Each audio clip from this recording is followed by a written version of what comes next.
Inefficient cross-border customs procedures are costing the Southern African region around $48 million per year. Now, that's according to the African Development Bank. The trade barriers are not only dampening potential trade between African countries, but between Africa and the rest of the world. Let's check out this report.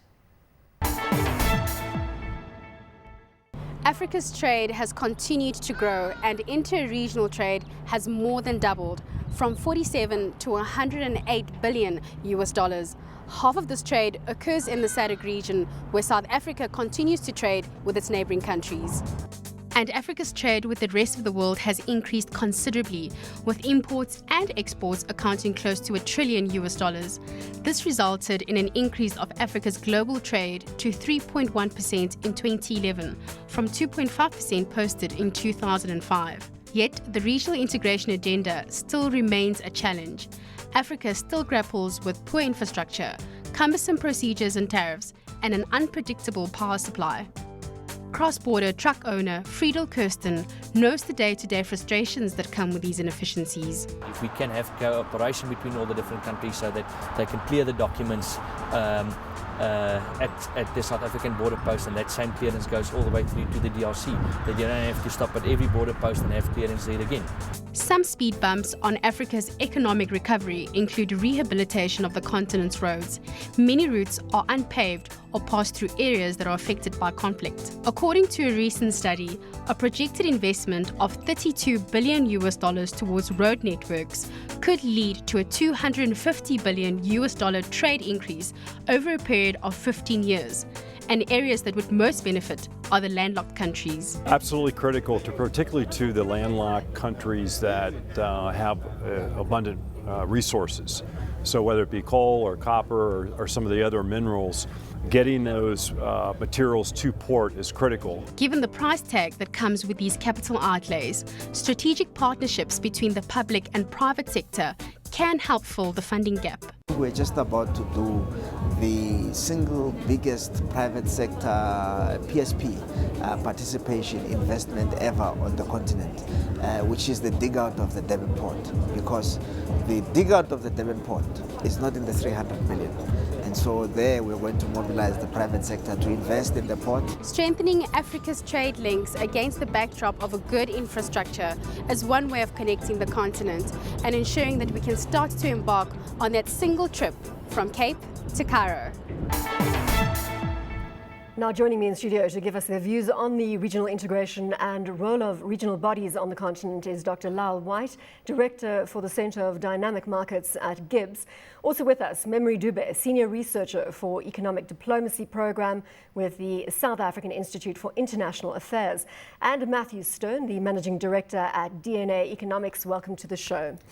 If we could touch firstly on the tripartite free trade agreement. Obviously, we have seen much talk around this potential tie-up of the East African community, SADC and COMESA. I see they first met in 2008 and subsequently met again in 2011. My first question is going to be, Lyal, to you. Is this more than just a talk shop? I'm very concerned about 2008 and the lapse until the next meeting in 2011. Well, that lapse, I'd be a little bit more concerned, because this is a lapse that we've seen for the last couple of decades in terms of regional integration. We see that there's a lot of talk, a lot of political rhetoric around regional integration on the African continent, much of which has never materialized into any type of tangible agreement of the movement of goods, services, people and capital between African countries. Africa is largely disconnected from each other, or African countries are disconnected from each other. In terms of the tripartite agreement and what is really anticipated and what the ambitions behind this agreement are, it's all good and well on paper, but I look forward to actually seeing what takes place on the ground, and as we heard from that report, how these trucks of goods and services manage to cross the borders with relative ease. Do you see any execution on the ground happening? Well, it's difficult to say, because there's a lot of political drive behind this, but then you also have to consider the fact that on their own as individual groupings, they haven't really made much progress in terms of regional integration. So in as much as they're saying that, you know, there's this concerted effort to, you know, drive this, you know, tripartite free trade area and create this big free trade area that will, facilitate intra-African trade, there hasn't been an effort to solve the problems that the individual RECs have experienced on their own before actually moving on to this new one. So I suppose it remains to be seen how it's going to pan out. Do we then accept, Matthew, that this is pie in the sky thinking? No, I think it's very early days. I mean, the tripartite is it's the new kid on the block, but it's But it's not. They first met in 2008, then forgot to meet again until 2011. 3 years in the space of global regional integration is a very short time, and we're dealing with a huge block. We're dealing with a block of more than 30 countries across an entire continent, and it takes time to start aligning countries up and start considering what their interests are and start putting in the nuts and bolts of an agreement. And so, as Mary's indicated, the political will has been expressed.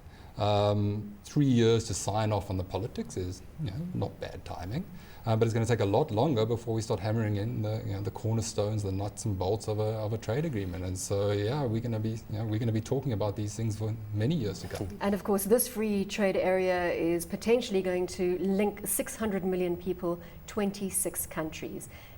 Is our biggest hope of integration on the continent, well, rather let me rephrase that, does it vest with the East African communities, SADC and COMESA?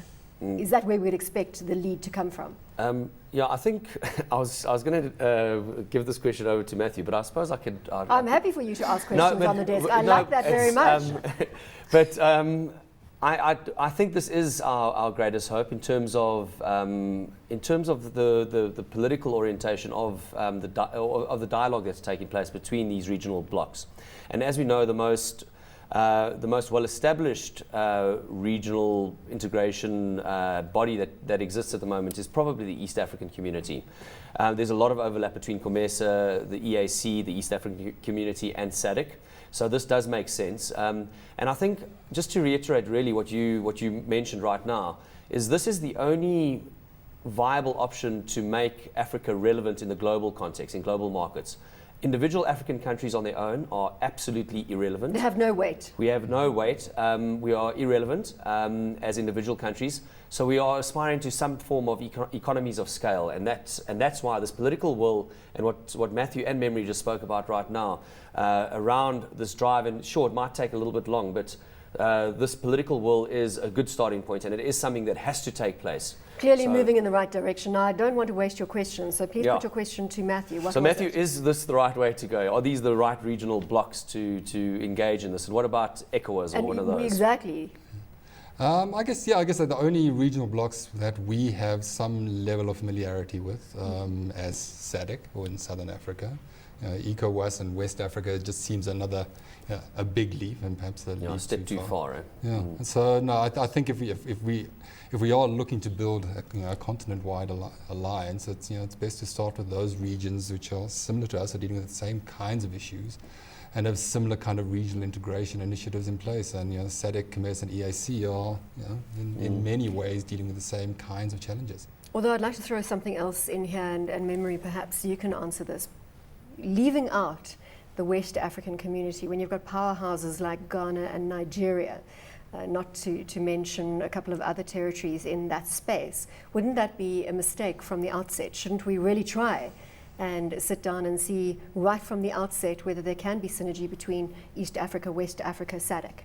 I don't think it's a mistake at all, because you have to start somewhere and you have to start small. You start big, you run the risk of getting this rather complicated mix of countries. You've also got language barriers. West Africa, it's, they speak French. With Eastern and Southern Africa, it's mostly English-speaking countries. So you have to start somewhere. And once we've gotten it right within the tripartite free trade area, then we can move on to West Africa, North Africa, Central Africa. And you also have to bear in mind that in as much as we might question the pace at which this is moving, look at blocks like the EU. It has taken them over 50 years to be where they are now. And now we're not even sure whether the EU is the model that we should be using, because we're not sure whether they are sustainable. And there's been too much emphasis on the EU model for African regional economic integration. So maybe it's high time that we sort of find our own homegrown way of doing it, and this might just be the start. What is going to lead the way, Matthew? The free movement of capital or the free movement of goods in this East African bloc then? And SADC, obviously. Getting agreement on the free trade in goods is going to be a great start. So I think until that is in place, I think it's dangerous to even begin looking beyond a narrow goods agreement. It took us years to get an agreement in place that covers goods in SADC. We haven't got beyond that in SACU, our immediate neighborhood.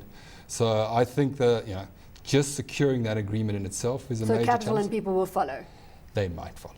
They might. That doesn't sound very hopeful. Are you in agreement, Lyal? I'm a little bit concerned because at the moment, if you look at the intra-regional trade between these blocks, I suppose it's somewhere, Matthew, you could correct me, it's somewhere between 10 and 12% at best. So I think COMESA has got around 10%. That's in terms of their total trade with the world, only 10% is intra-regional trade. Absolutely. And if we close the infrastructure gap, we stand to double that intra-Africa trade. Well, the biggest problem, though, is that African countries, historically and culturally, are not accustomed to trading with each other, and they weren't designed to do that. And I don't want to take the discussion back to the colonial times, but basically the infrastructure was designed to take stuff out. It wasn't designed to, it wasn't built to actually trade between the countries. And that is what has got to be rectified through, through billions and billions of dollars of infrastructure development. But the whole idea of trading among ourselves is something that is almost a mindset change that has to shift.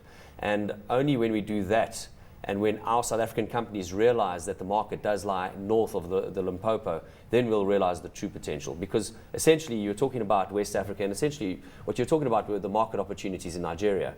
Nigeria, South Africa are the yin and yang of African development. That's the market, we are the capital. If we don't actually realize this, if we don't capitalize on this, the opportunities lie beyond just the regional integration that you're speaking of between COMESA, the EAC and SADC. It lies with South Africa's integration with the rest of the African continent. And Matthew, before you leave us, just a final word from your standpoint on the integration on the continent. I think it's the barriers to interregional trade are unnecessary evil. I think, as Lyal's indicated, ultimately for the region we need to be exporting globally. We need to be worried about how we compete against the Chinas of the world in the international marketplace. We shouldn't be worried about competition from within the region, and we should be doing all that we can to get rid of these unnecessary barriers to trade between South Africa and these generally small and generally uncompetitive markets that surround us.